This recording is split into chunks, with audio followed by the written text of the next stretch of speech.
الأخرى المراقي يعز علي إن الله جميل يحب الجمال. Şeksiz ki, şüphesiz ki Allah güzeldir, güzellikni yaxshi ko'radi. Agar Allohning maxluqi shunday go'zal bo'lsa, yaratgan zot qanchalik go'zaldir. Buni inson so'z bilan ifodalab berishi, insonning xiyolini tasavvur qilishi mumkin emas bo'lmoq.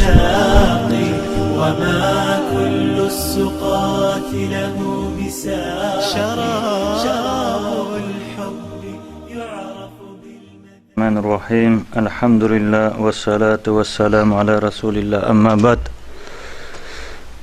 Aziz mümin Müslüman qarindoshlar, shanbalik darsimizga xush kelibsizlar.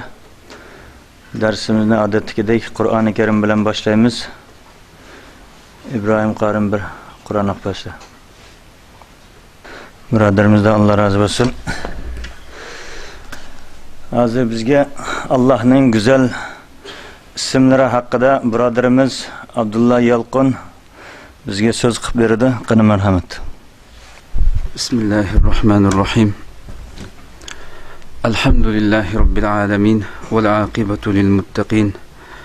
Vessalatu vesselamu ala eşrefil enbiya'i vel murselin. Seyyidina ve habibina Muhammed. Ve ala alihi ve ashabihi ecma'in. Allah subhanahu wa ta'alaga hamdu sana ve Peygamberimiz Muhammed sallallahu aleyhi ve sellem'e pak durut salamlarımızı yollagan ekan. Qadrli qarindoshlar, biz haftalık suhbatlarimizda davomlashtirib kelayotgan Allah subhanahu wa ta'ala'nın güzel isimleri hakkındaki derslerimizi davomlashtiramiz. İnşallah bugünkü isim Rabbimizin güzel isimlerinden El-Cemil hakkında to'xtalamiz. El-Cemil. Bu isim Peygamberimiz sallallahu aleyhi ve sellem'nin sözü bilen sabit bo'lgan isim. Resulullah hadisede İnnallaha cemilun yuhibbul cemal. Şeksiz ki, şüphesiz ki Allah güzeldir, güzellikni yaxshi ko'rdi degan hadisi bilen sabit bo'lgan Allah'ның Cemil ismi. Lug'at ma'nosi nima degan vaqtida al-Jamilninki hammamizga ma'lum bo'lgandek güzel, güzellik, bütün chiroylilik naiti bizga uchuq bo'lgan bütün güzellik, yaxshilik, isillikni naiti nurluq, güzelning hammani o'ziga mujassamlagan bir ma'ni bildiradigan qabihlik, satlik, ko'rimsizlikdan yiroq bo'lgan bir ufqumni bildiradigan so'z. Bu mayli ish harakat jihati bo'lsin ve yaratilishda bo'lsin, yaratish Allah subhanahu wa ta'ala yaratgan har qanday koinotdagi narsa bo'lsin ve Allah kainatı sadir kılıvatkan her kandak iş bolsun, kainatı yüz bergizvatkan Allah kainatı sadir kılıvatkan her kandak işinin güzel işkelliği. Onunki hemmisi yaratışta hem sadir kılışta naiti güzellik bilen yaratkanlığı ve sadir kıldıganlıktan ibaret ma'ni bildirdi. Şer'i ma'nisi nima degan vaqtida Rabbimiz Allah subhanahu wa ta'ala şundak güzel zat ki onundan güzel yani her qanday sübət cəhəti bolsun barlıq cemal güzelliknin hemmesini Allah özü de mücessemlegen. Rabbimiz Allah subhanahu wa ta'ala en yuqarı sübətke, en ali sübətke ega. Gül güzelliknin hemmesi yani şu Rabbimizden sadir boludu.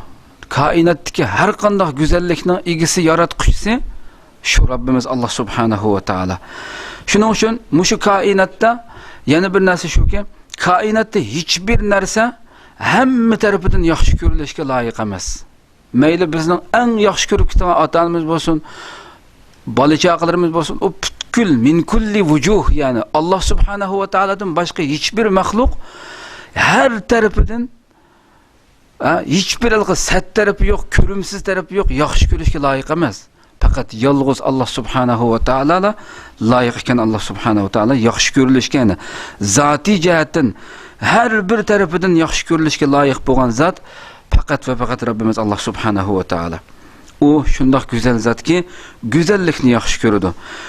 O Allah subhanahu wa ta'alaning jamalininki güzelligining kamolatiga mushu kainatda dünya ve ahirette aşkari yuşurun her qanday güzellikning hammasining şu Rabbimiz subhanahu wa ta'alaninki yaratgan narsa ekanligining o'zila kifoya Alloh subhanahu va taolaning go'zalligining eng mukammal ekanligiga dalil.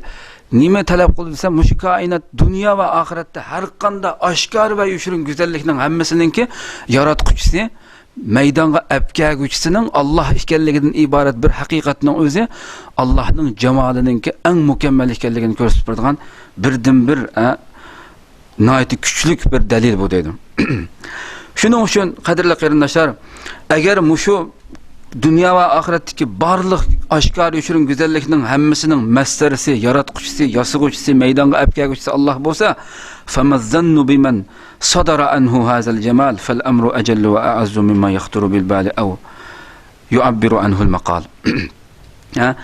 Agarda bu o'zi yaratgan narsa shunda bo'lsa, mushu jamal, mushu koinotda dunyo va oxiratda biz ko'rayotgan oshkor yoshirin go'zallik, aqlimizni lol qilayotgan bu go'zallik, bizni hayron qoldiradigan, ya Alloh degizib qo'yadigan bu go'zallik mushu koinotda Alloh yaratgan, biz ko'ra oladigan mahluqotlarning ichidagi, agar Allohning mahluqi shunda go'zal bo'lsa, buni yaratgan zot qanchalik go'zaldir.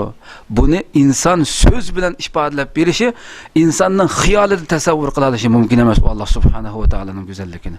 Agar mahluqi bu qadar go'zal bo'lsa, uning yaratuvchisi Alloh subhanahu va taolo qanchalik go'zaldir, qanchalik kamolatga egidir deb, buni inson so'z bilan bo'lsin yoki inson xiyolida o'ylab tasavvur qilishi mumkin emas. Alloh subhanahu va taolaninki jamoli 4 bosqich, 4 martaba shaklida tushuntirildi. Jamalul zat va jamalul asma va jamalus sifat va jamalul af'al. Yani Allohning zoti, o'zi Alloh subhanahu va taolaning go'zalligi, ismlarining go'zalligi, sifatlarining go'zalligi va af'al, mushu koinotda sodir qilingan barliq ishlarining hammasining go'zal ekanligidan iborat bu bosqichda tushuntirildi. Allohning zotining jamoli, go'zalligi kelsak, va ma huwa alayh, yani Allah subhanahu va taala o'zi hozir ustida turgan, yani Allohning o'zi, zoti Alloh subhanahu va taolaning. Bu ishni hamda hech bir, yani Allah subhanahu va taolaning zotini Allohdan boshqa hech bir ahad, hech qanday bir maxluq bilishi mumkin emas. Faqat Alloh o'zining qanday zot ekanligini, nimaga loyiq ekanligini eng loyiq biladigan Alloh. Uningdan boshqa hech bir maxluq bilmaydi Allah subhanahu va taolaning zotining qanday ekanligini. Mahluqotlarning ichida Alloh subhanahu va taolo ikrom qilgan, hurmatlab ikrom qilgan bandalarning ichida ma'lum payg'ambarlar uning jumlasidan, olimlar va shu ilm egalari, Alloh o'zi shularga o'zining sifatlaridan, o'zining go'zali, jamoli sifatlaridan, ismlaridan bildirgan miqdorcha, dengizning tomchisichilik miqdorcha bilalaydi. Alloh o'zi ikrom qilib bildirgan bandalar bilalaydi Alloh subhanahu va taoloning sifatlaridan az bir qismini bilalaymiz. Ama uningdan boshqa, yani Allohni Alloh shaklda o'ziga loyiq ravishda bilishi hech kimning mumkin emas. Alloh subhanahu va taolo o'zi butkul bu jamolining hammasini o'zining shu ulug'liq, o'zining kattalik sifati bilan hammasi bu pardalangan holatda hech bir maxluq bilishi mumkin emas. Alloh subhanahu va taoloninki jamoli, go'zalligining, Allohning zotining go'zalligining ba'zi bir taraflarini, ba'zi bir sifatlarining anchiki bir shaklini inson bilan maxluq ta'bir berib, shaklab, sifatlab berishi mumkin emas. Sifatlarining ichidagi ba'zilarini, hattoki jannat ahli qarab boqaylar. Jannat ahli jannatga kirib bo'lgandan keyin ular shu jannatning ichida yashayotgan shu mangulik, noz-ne'mat, go'zallik, jannatni sifatlagan vaqtida Rabbimiz bizga hech qanday bir insonninki aqli xiyol qilib baxmagan, xiyoli keltirib baxmagan, hech bir ko'zlar ko'rib baxmagan, mala aynun ra'at, ko'zlar ko'rib baxmagan hech bir insonning qalbiga wala xatara ala bali bashari qalbi bashari, hech bir insonning qalbiga kelib baxmagan shundoq bir jannatning ichida, shu noz ne'matning ichida quloqma anglab baxmagan bir ashuning ichidagi jannat sifatlangan, shuning ichida yashayotgan jannat ahli chig'ida agar ular Robbi Alloh subhanahu va taoloni ko'rsa, uning jamolidan huzurlansa, ular shu noz ne'matning hammasini unutib ketadi. Shu jannatning ichida yashayotgan shu jannat ahli Rabbini ko'rib huzurlangan vaqtida o'zi yashayotgan shuning hammasini unutib ketadi. Aqli hayronlikdan tengir qolib qolib, bu yerda o'zining aqlini yo'qitib qo'ydi deydigan shu holatga kelib qoldi deydi. Hammani yo'qitib soldi bu yerda. Xo'shallikdan o'zini xuddi uchib ketgandek bir xil his tuyg'uda bo'ladi va bu holatning, shu huzur holatining mangu davomlashishini orzu qilib ketadi. Mangu davomlashishini orzu qilib ketadi. Bu jannatdagi, shuning uchun jannatdagi eng oliy ne'mat nima desa, jannat ahliga berilgan, uning ichidagi noz ne'matdan emas, balki Robbi Alloh subhanahu va taolaning jamoliga nazar silib olish, buningga qarash jannat ahliga berilgan eng cho'ng ne'mat, eng lazzatli ne'mat deb shunday sifatlangan. Demak, qadrli qardoshlar, bu Alloh subhananing zotining go'zalligi bo'lsa, va jamalul asma ismlarining go'zalligi.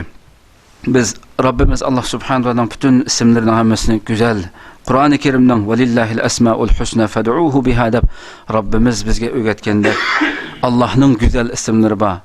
Go'zal ismlarning hammasi Allohga xosdir, uning bilan chaqiringlar degandek, bütün mushu al-jamil ismi ham ismlarning ichida mutlaq holatda eng go'zal ismlarning ichidagi bir ism va nihoyatda eng ulug' ismlarning birisi. Güzellik, jamol, ulug'luq, hiçbir uning ustida yoki uning boshqa tarafida ma'no jihatdan bo'lsin, har qanday jihatdan buningdan chunqur ma'no ifodalab bermaydigan shaklda go'zal bir ma'noni ifodalab beradigan bir ism. Robbimiz Alloh subhanahu va taolo sura Maryamda hal ta'lamu lahu samiyya. Hal ta'lamu lahu samiyya. Ya, sen şu Rabbing uchun, şu Rabbinga o'xshash, Rabbinga o'xshab qoldigan, shuning barobarida sifat jihatdan bo'lsin, hech har qanday bir jihatdan shu Rabbinga o'xshaydigan birisini bilamsan deydi. Bağmış ey Muhammed sallallahu aleyhi ve sellem bunu bilemsen dedi Allah subhanahu wa ta'ala. Peygamberimize düşürgen ayet. Öyle bakaydı. Allah'a okşaydıgan, her qandaq bir cihatte Rabbimizge okşap kalıdıgan, süpetki ege hiçbir mahlukның, hiçbir ahadның buluşu mümkün emas.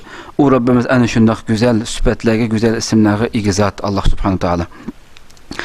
Süpetlerinin güzelliği kelsek, cemalus sıfat, فهي أعلى الصفات الجمال هم ينموسى بو الجميل اسمه صفات لانشكي أن عالي أن مكمل أن أولغي أن كان معنى إشباد لبردغان والله سبحانه وتعالى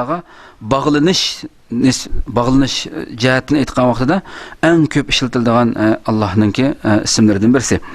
Çünkü her qandaq Rabbimiz Allah subhanahu ve taala süpetlengen her qandaq bir kamali süpet bu el-cemil süpetinden ayrılanmaydı. Müşünün bilen süpetlendi. Her qandaq bir güzellik, kamalet süpetlense bu Rabbimiz Allah subhanahu wa ta'ala'nınki bu ismi tilg'alanadi. Çünkü bütün bendeler qalblaridagi hamma narsalarni çünkü qalblaridagi bo'lsin, tillardagi bo'lsin, har qandaq masalan bo'libmi rahmat, yaxshilik, ihson, sihiylik, karam bu sifatlarning hammasi Allah subhanahu wa min jamalillahi subhanahu wa ta'ala Allah'ның jamolidan, Allah'ның go'zalligidan, Allah'ның ihsonidan kelib chiqadigan bo'lganligi uchun bu hammasi shu koinotdagi rahmat, yaxshilik, ihson hamma narsa min asari jamalihi subhanahu wa ta'ala Allah'ның jamoli go'zalligidan maydonga kelib chiqqan narsalar bo'lganligi uchun. وله جمال الأفعال Rabbimiz Allah subhanahu wa ta'ala'nın bütün işleri hemmesi güzel dedik.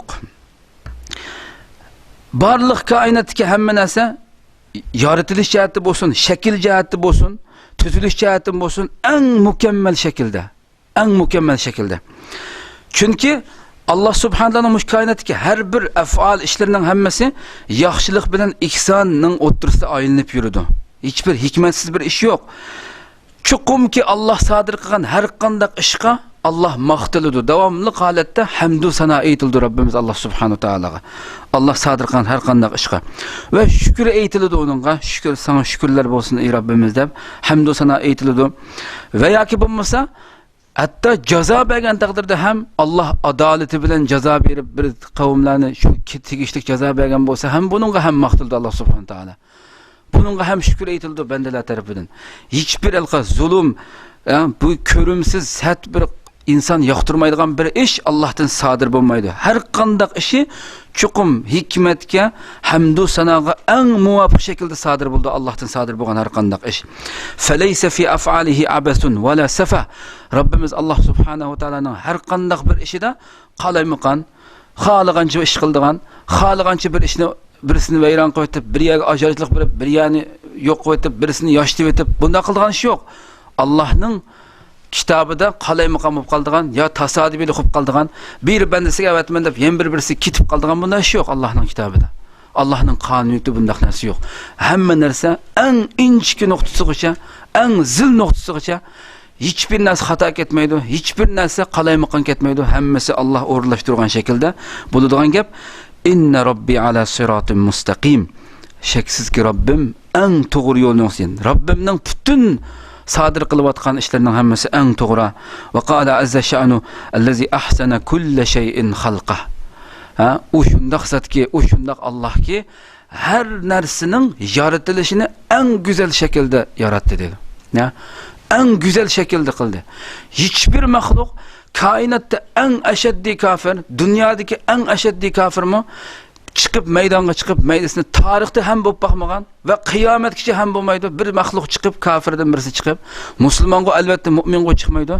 Bir eng ashaddiy din dushmani kafiri chiqib, Allah yaratgan mushu koinatdagi zarrichaqliq bir narsani bir chumulini tutib bo'lsa-mu, bu chumulning yaratilishi asli mandaq bo'lgan bo'lsa, texmbak mukammal bo'ladi.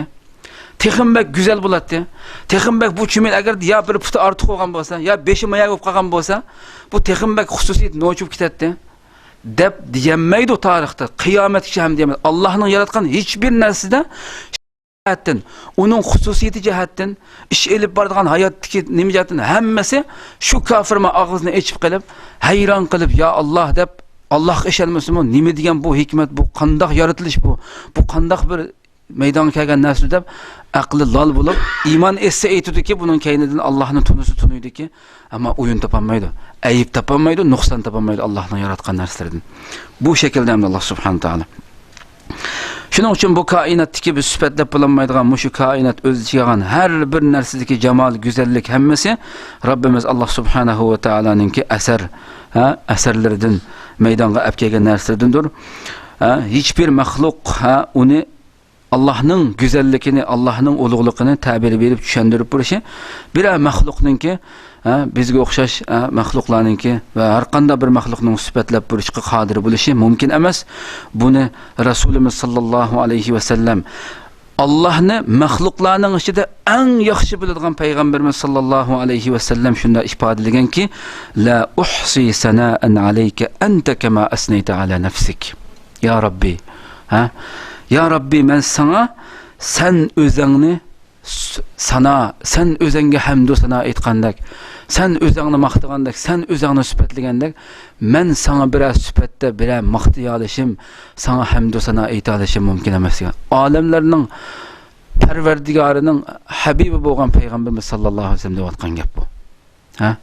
Bu shaklda yana Rabbimiz Alloh subhanahu taolo Celalul Cemil, hem de Allah subhanahu wa ta'ala bu el-Cemil Rabbimizin ulug'ligi. Qala sallallahu aleyhi ve sellem, Rabbimiz Peygamberimiz sallallahu aleyhi ve sellem şundak, Rabbimiz Allah Ta'ala'nınki güzellikinin ulug'ligini sifatlab shunda deydi ki, hijabuhun nur, law kashafahu la ahraqat subuhatu wajhihi man taha ilayhi basaruhu min khalqihi.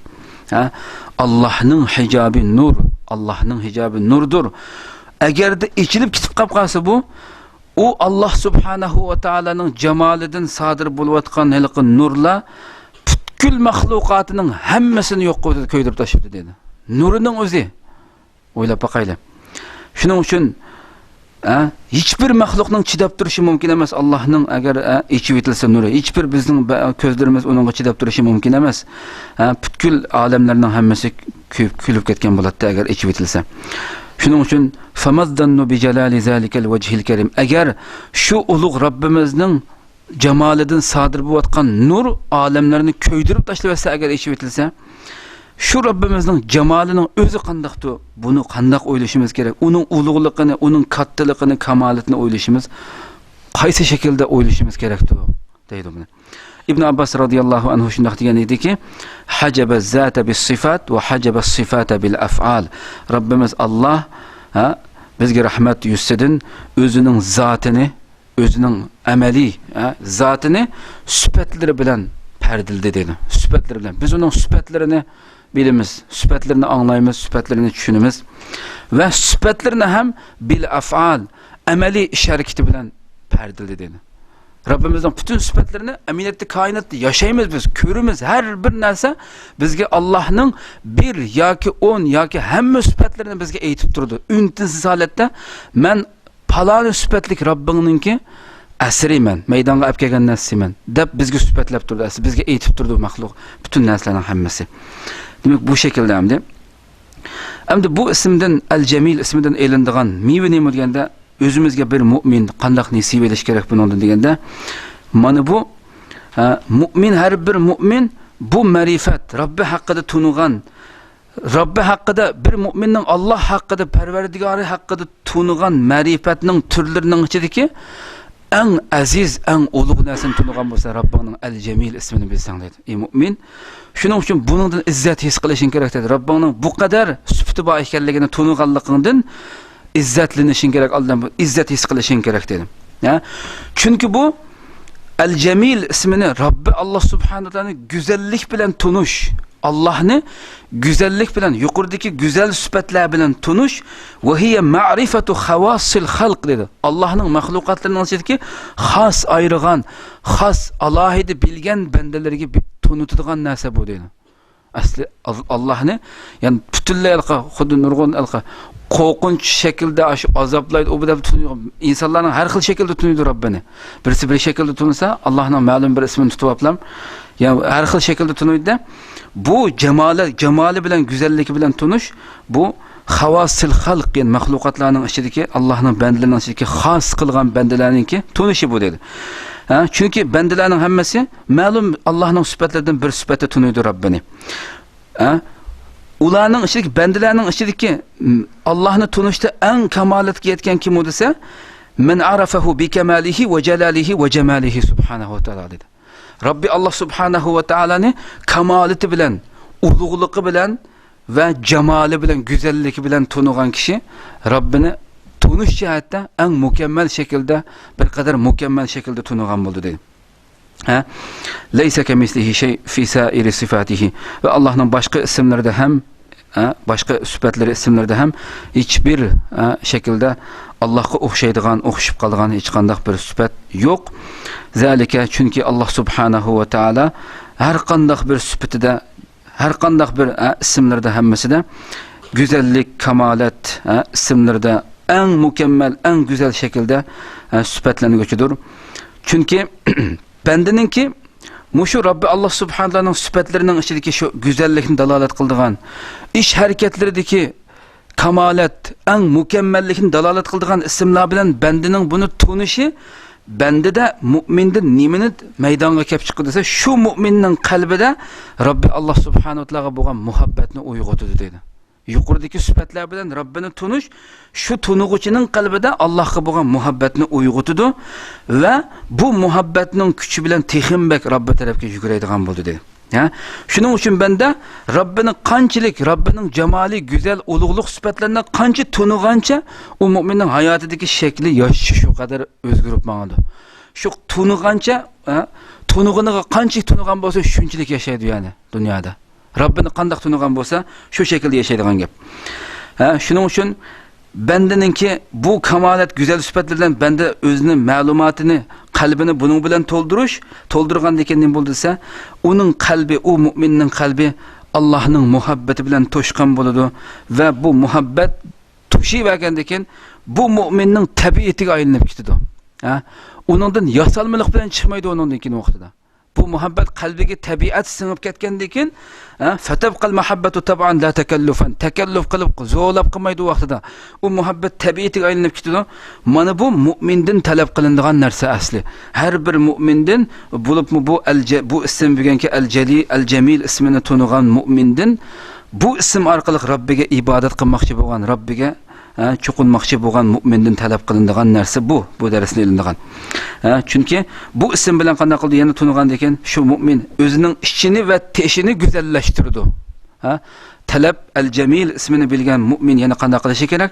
O'zining ich teshini go'zallashtirishi kerak. Alloh yaxshi ko'radigan so'z, harakat, ish harakat, so'zlar bilan go'zallashtirishi kerak o'zining zotini, o'zini va o'zining butun badallarini Allohga itoat qilish bilan, Allohga bo'ysunish bilan go'zallashtirishi kerak.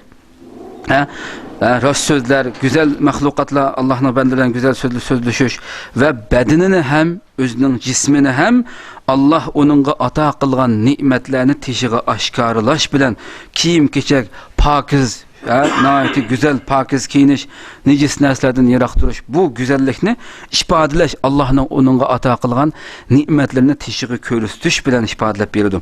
Liqavli Rasulullah sallallahu aleyhi ve sellem. Nima üçün Peygamberimiz sallallahu aleyhi ve sellem innallaha cemilun yuhibbul cemal ve yuhibbu ta'ala en yara esara ni'metihi ala abdihi. Allah şəksiz ki Allah güzeldir, güzellikni yaxşı görüdür. Ve Allah özünün nimetini, bendesiga ata qılğan nimetini, təsirini körüşünü yaxşı görüdür deydi Allah. O bendeki bir narsa ata qıldım Allah subhanahu wa ta'ala, o nimetinin təsiri senin üstünde körülsün deydi. Bunu yaxşı görüdür deydi. Peygamberimiz sallallahu aleyhi ve sellem yana Ebil Ahvas radiyallahu anhuga kiyimleri şundaq redsiz haletni körüp dedi ki, senin melin yok mu diye, pulun yok mu senin, eleke mal da şuna soruptu. Ba degendekin faqala sallallahu aleyhi ve sellem fe iza atakallahu malen fel yura asaru ni'metillahi aleyke ve kerametihi.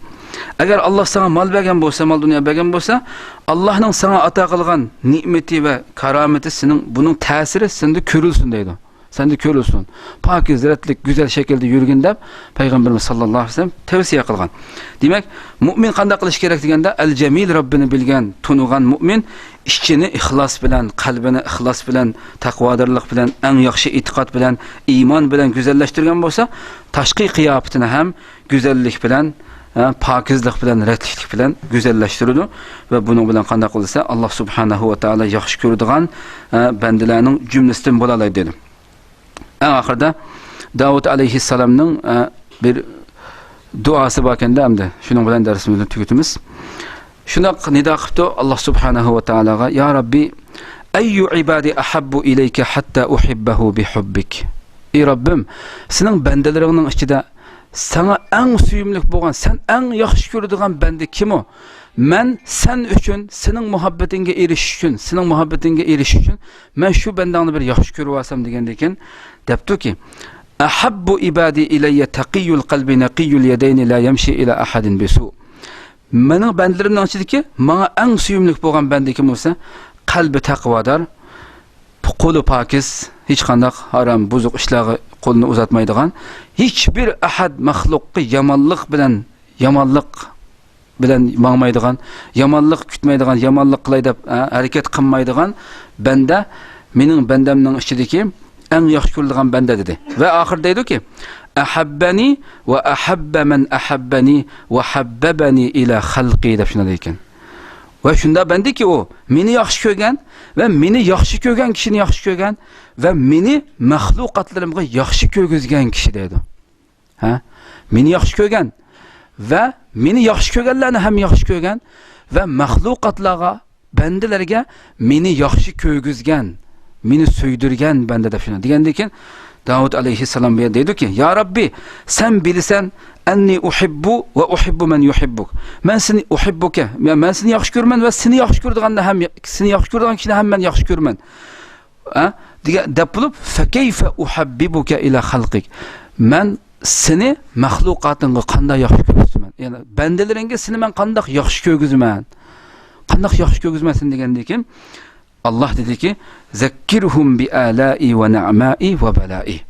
Sen bendelerimge menin nazu nimetlerimni, menin ulug'luqimni ko'rsatgan şu kainattaki ayet, Allah'ın kudretini ko'rsatgan bu kainattaki meni ulug'lig'ini ko'rsatgan bu narsalarni esletkin. Menin ularga ata qilgan nimetlerimni esletkin ve menin bala qazarimni, musibetlerimni hem esletkin deydi. Öyle bakayla. Bunu esletiş yani kainattaki bu narsalarni esletiş her bir müminin kalbide Allah'a boğan ta'zim, ulug'luqni küçeytidi, ulug'luqni uyg'otidi. Onun insanlarga ata qilgan sizlarga Allah mındaq nimet ata qilganda bunu so'zlash o müminin kişilerinin kalbide Allah'a boğan muhabbetini uyg'otidi. Yaxshi ko'rgizdi bu vaqtida. Ve Allah'ın musibetlerini esletiş Allah'tan qo'rqishiga sebep oldu. Ya men qo'rqay. Bu Rabbimden korkmasam eğer de şular uçurgan şularga kep qilishim mumkin. Bular men ata qilib qolmasin deb. Bu narsa aslida mu'minning hayoti bu üç tengponlikning ustida yashashi kerak asli. Hem intilgan holatda hem qo'rqqan holatda. Bu tengponlikda yashamasa asli mu'min o'zining tengponligini yo'qotib qo'ydi. Demak qadrli qarindoshlar, Allah subhanahu va taolo bizni kainatta her bir hayatımızda, her bir işlerimizde tamponluk filan mağlagan Rabbimizde en güzel şekilde tutunup, en güzel şekilde emel kılışını, nasip kılışını tüvençilik bilen Rabbimizden sorayımız. Ve ahiru da'vana enilhamdülillahi rabbil alemin. Ve sallallahu ala seyyidina Muhammed ve ala alihi ve sahbihi ecmain. Birodarimizdan Allah razı olsun. Allohning ki El Cemil, yani güzel degan ismini bizga ajoyib chiroyli qilib ta'riflab berdi. قد مزجت به رجائي على خوف فمن خوفي مذاقي ومن عرف المحبة عن يقين حرام أن يميل إلى فراقي وكيف أحب غير الله يوما وليس سواه في الأكوان باقي